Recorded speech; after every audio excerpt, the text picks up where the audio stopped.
మరియు వీడికి విచ్చేసిన అక్కా చెల్లెలకి, అన్నా తమ్ముళ్ళకి, తాతలకి, అవ్వలకి, యువకులందరికీ కూడా పేరు పేరున నా నమస్కారాలు తెలియజేస్తా ఉన్నాను. మీ అందరూ కూడా దయచేసి ఒకటి ఆలోచన చేయండి. ఎన్నికలు వచ్చినాయి. కేసీఆర్ గారు ఆనాడు చెప్పిండ్రు, మోసపోతే గోసపడతారు, దయచేసి మోసపోకండి. మీ అందరు కూడా ఎట్టు పరిస్థితుల మళ్ళా వాళ్ళ అబద్ధాల మాటలకు చెప్పే మాటలు వింటే మాత్రం మీ అందరికీ కూడా ఇబ్బంది అవుతుంది అని ఆనాడు కేసీఆర్ గారు చెప్పింది ఇవాళ అక్షరాల నిజమైందా కాలేదా ఒక్కసారి మీ అందరు కూడా మీ గుండె మీద చేసుకొని ఆలోచన చేయండి. పేరు కొలిపాక అజయ్, హుజరాబాద్ 11వ వార్డు అభ్యర్థిగా బీఆర్ఎస్ పార్టీ నుంచి నేను బలపరిచి కౌశికన్న బలపరిచిండు. బీఆర్ఎస్ పార్టీ 11వ వార్డు అభ్యర్థిగా మేము ముందుకు వస్తున్నా. నేను విద్యార్థి దశ నుంచే నేను రాజకీయాలు ఆకర్షిస్తున్నాయి. విద్యార్థి దశ నుంచే నేను బీటెక్ ఉన్నప్పుడే నేను ఇంజనీరింగ్ కాలేజ్ చేసి ప్రెసిడెంట్గా, నేను వాయిశ్వర్ కాలేజ్ ప్రెసిడెంట్గా ఉన్నా.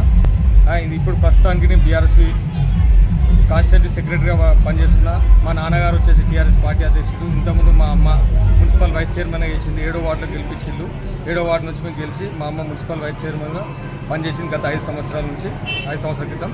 ఇప్పుడు ప్రస్తుతానికి మా బండంగుస్ వాడలో ఎటువంటి పని లేదు. అన్ని పనులు మేము కంప్లీట్ చేసాం, వాళ్ళకి ఫుల్ఫిల్ చేసినాం. ఏదైతే వాళ్ళకు సీసీ రోడ్లు కానీ, డ్రైన్లు కానీ, వాళ్ళకు ఒక కాంపౌండ్ సమస్య ఉండే, ఆ కాంపౌండ్ సమస్య కూడా మేము మొత్తం కంప్లీట్ చేసినాం. ఇప్పుడు రాబోయే కాలంలో ఈ 11వ వార్డులో కూడా అట్లనే అభివృద్ధి చేస్తాం. మా అమ్మ నాన్న అడుగుజాడలో నేను నడుస్తానని, ఇప్పుడు ఇడున్న సమస్యలు ఏదైతే ఉంటుందో వాళ్ళు నా దృష్టికి తీసుకొస్తే దగ్గరుండి నేను పరిష్కరిస్తా అని. అంటే మన 11వ వార్డులో ఏంటంటే మెయిన్ సమస్య వచ్చేసి ఒడ్డరి గుడిసెల సమస్య ఉన్నది.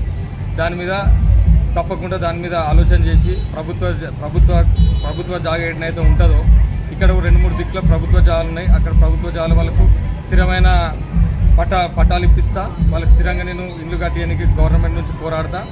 ఇక్కడ మన విపుల్ నరసింగపూర్లో కూడా గతంలో కొంచెం నిర్లక్ష్యకు గురి చెందింది ఆ విపుల్ నరసింగపూర్ గ్రామం. అక్కడ సీసీ రోడ్లు కానీ, డ్రైన్లు కానీ చాలా వరకు మొత్తం పూర్తి కాలే. వీటిని కూడా నేను దగ్గరుండి పూర్తి చేపిస్తా.